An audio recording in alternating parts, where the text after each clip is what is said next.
welcome back to my channel again. So today I am going to discuss about the three important muscles of the face which usually ask us a 5-mark question. So that is orbicularis oculi, buccinator and orbicularis oris. So these are the three muscles usually ask us a 5-mark question. So first we'll see the orbicularis oculi muscle.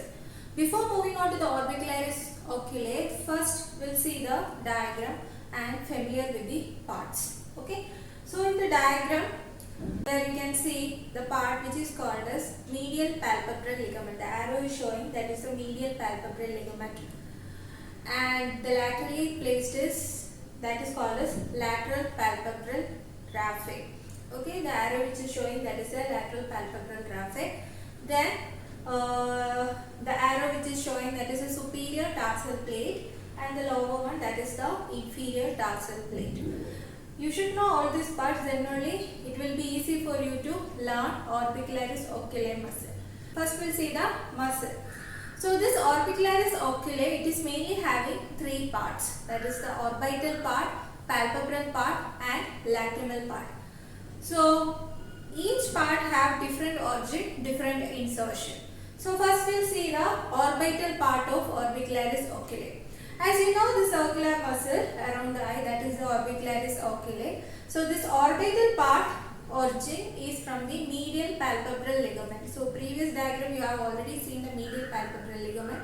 So this orbital part is taking origin from the medial palpebral ligament, and insertion, the concentric rings return back to the point of origin.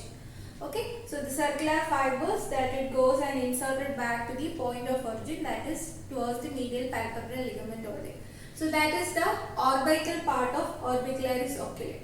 Now what is the action? So forceful closure of the eyelid, that is the main action of the orbital part of orbicularis oculi. The second one, that is called as the palpebral part. The palpebral part origin from the medial palpebral ligament, that is also taking origin from the medial palpebral ligament. Insertion, the fibers passes in front of the tarsal plate and it is inserted into the lateral palpebral raphe.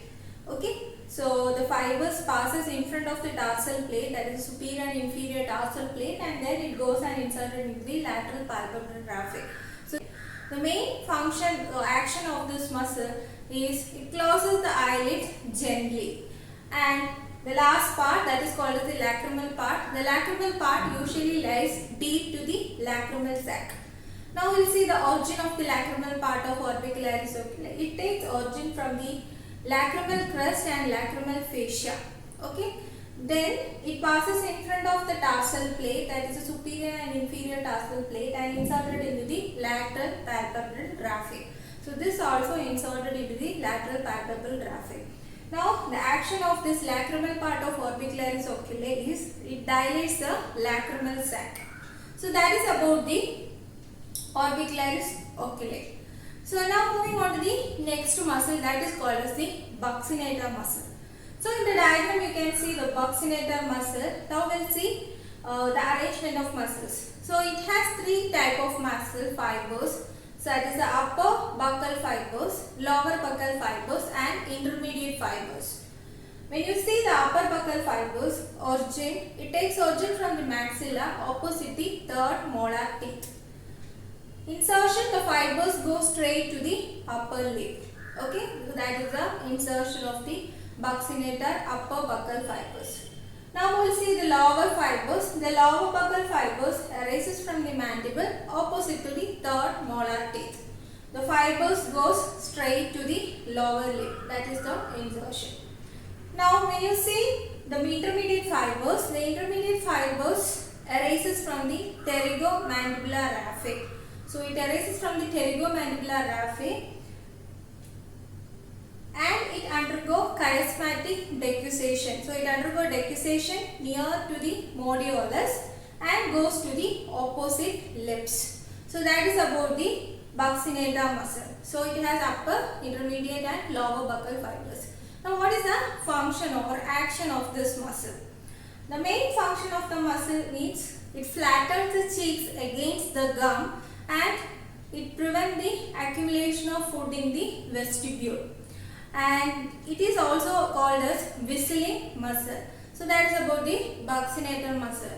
Now moving on to the last one, that is the orbicularis oris muscle. So the circular muscle around the lips which you can see in the diagram, that is called as orbicularis oris. This orbicularis oris has two parts, intrinsic part and extrinsic part. This extrinsic part is arranged into three strata fibers, that is the deepest stratum, intermediate stratum and superficial stratum. So this orbicularis oris muscle have two parts, that is the intrinsic and extrinsic part. The extrinsic part consists of three stratum fibers, that is the deepest stratum, intermediate stratum and superficial stratum. Now we see how this muscle is formed.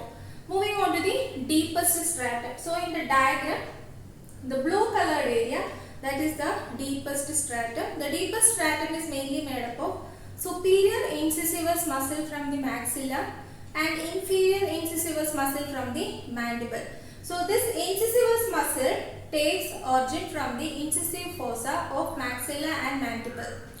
Then this muscle in the diagram you can see it arches laterally, reaches the angle of the mouth and continue with the other muscle. So you can see the superior incisivus muscle moves laterally, reaches the angle of the mouth, then it continues with the inferior incisivus muscle. So that is about the deepest stratum. Now moving on to the intermediate stratum of the extrinsic part of orbicularis oris. The intermediate stratum is mainly formed from buccinator muscle. So as you have already seen the buccinator muscle, so here are also few fibers from the buccinator, it contribute the orbicularis oris muscle. So in the buccinator, the upper buccal fibers, it goes to the upper lip. The lower buccal fibers, it goes to the lower lip, and the intermediate fibers, it undergo chiasmatic decussation at the modiolus and goes to the opposite lips. That is about the contribution of buccinator muscle that is forming the intermediate stratum. Now moving on to the superficial stratum. The superficial stratum is actually derived from all levators and depressor muscles of the lips. So in that, the levator angulae oris and depressor angulae oris, you can see in the diagram. So this levator angulae oris and depressor angulae oris crosses each other at the angle of the mouth, and this levator it goes to the lower lip and depressor angulae oris it goes to the upper lip, and it merges with the skin in the midline. Okay, and the remaining part of the superficial stratum is actually contributed by levator angulae oris, depressor angulae oris, zygomaticus major, zygomaticus minor, etc. So that is about the extrinsic part, that is the deepest stratum, intermediate stratum and superficial stratum. Now moving on to the intrinsic part. The intrinsic part is derived from the oblique fibers which extending from the skin to the mucous membrane of the lips. So that is about the orbicularis oris. Now what is the action of this orbicularis oris? The main action of the orbicularis oris is it closes the lips. That is the main function. And it protrudes the lips. That is the second function. And the intrinsic movement of the lips which produces the articulation for the speech. So that is the main action of the orbicularis oris. So that's all about today's video, and these three muscles are very important. It usually asks for 5 marks. In the next video, I will be talking about the vessels which is supplying the face. That is about the arterial supply and venous drainage of face. So that's all about today's video, and thank you so much.